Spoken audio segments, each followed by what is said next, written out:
दोस्तों नमस्ते। देश के नेता हंसना नहीं है, आगे नाम बताया तो, क्योंकि आपको आदत है हंसने की और मुझे ही बोलते हैं फिर इसे देश के नेता कैसे कहते हो। अरे भाई आदत पड़ गई है जुबान को, वो जल्दी जाती नहीं है। मैं जैन जी नहीं हूं ना, इसलिए ऐसे होता है। देश के प्रभावी नेता राहुल गांधी और राहुल गांधी का वो बयान, संविधान को हाथ में लेकर संविधान की रक्षा करनी होगी, संविधान की रक्षा के लिए है ये मोदी संविधान बदलना चाहते हैं नहीं चाहता है, मैं मोदी को चुप कराता हूं। ये वाले जो बयान राहुल गांधी बार बार वो संविधान की डायरी मतलब खाली किताब हाथ में लेकर बात करते हैं, उसे बार बार सुनने के बाद लगता है कि क्या सच में यार मोदी के कार्यकाल में संविधान इतना खतरे में पड़ गया है। आज तक संविधान का इतना दुरुपयोग किसी ने किया ही नहीं था जितना मोदी कर रहे हैं, तोड़ मरोड़ कर रख रहे हैं संविधान को। यही एक बात मन में बार बार आती गई।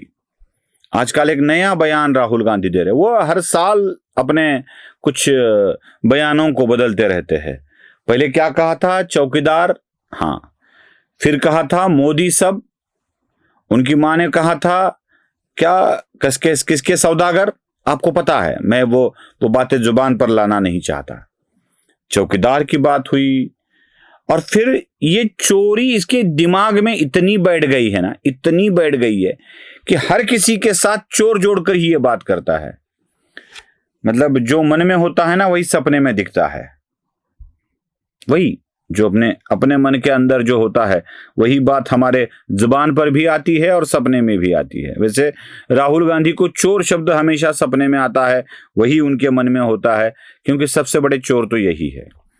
अब चुनाव आयोग को यह बीच में लाते हुए कह रहे हैं कि वोट की चोरी हुई और नई घोषणा दे दी, वोट चोर गद्दी छोड़। क्या ये चोर चोर चोर लगा के रखा है और चुनाव आयोग के ऊपर आरोप लगाकर राहुल गांधी बता रहे हैं कि चुनाव आयोग ही ये सारी चोरियां करवा रहा है, ये चुनाव आयोग को साथ में रखकर ये चोरियां करवाई जा रही है। अब सच तो ढूंढना पड़ेगा। मैंने ढूंढा कि क्या किसी पूर्व चुनाव आयुक्त को मोदी सरकार ने कोई नया अच्छा पद दिया है, कहीं नहीं दिखाई देता। लेकिन जब मैं पूर्व चुनाव आयुक्तों की लिस्ट को खंगालते खंगालते पीछे चला जाता हूं तो कुछ और ही सत्य सामने आ जाता है।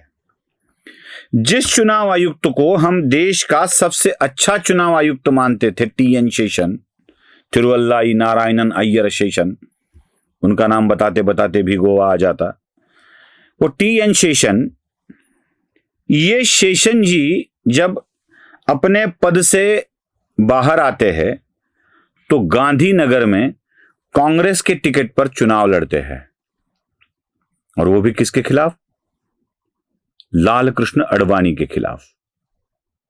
TN शेषन लाल कृष्ण आडवाणी के खिलाफ कांग्रेस के टिकट पर चुनाव लड़ते हैं, परास्त हो जाते हैं, वो बात अलग है, लेकिन TN शेषन कांग्रेस में सहभागी हो जाते हैं।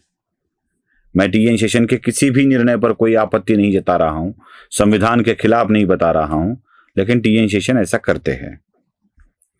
क्या अकेले TN शेषन ऐसा थे जो कांग्रेस के साथ जुड़ गए?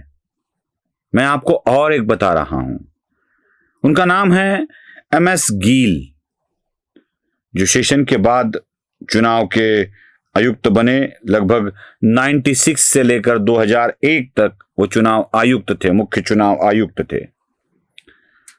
2004 में उन्हें कांग्रेस ने राज्यसभा पर ले लिया, और इतना ही नहीं, 2008 से लेके 11 तक मनमोहन सिंह की सरकार में वो युवा मामलों के मंत्री भी थे। युवा मामलों के मंत्री कौन थे? जो 2001 में रिटायर्ड हो चुके थे, 58 की उम्र की सीमा पार कर चुके थे, जो लगभग उसके 3 साल बाद मतलब 61 की उम्र में सांसद बने थे, और लगभग 67 की उम्र में वो मंत्री बने थे युवा मामलों के। जब 55 का वाला युवा हो सकता है तो गील युवा मामले, खेलकूद वाले मामले के मंत्री क्यों नहीं हो सकते? तो गील को भी कांग्रेस की सदस्यता देकर राज्यसभा का सदस्य बनाया गया और मंत्री बनाया गया। अब ये क्या, किस चीज का ये रिवॉर्ड था, गील जाने, कांग्रेस जाने। क्या सिर्फ गील और शेषन ऐसे थे जिन्होंने कांग्रेस की कहने पर काम किया और उनको रिवॉर्ड मिला, ऐसी स्थिति थी? मैं आपको कुछ और नाम, तस्वीर, काम सब कुछ बता रहा हूं।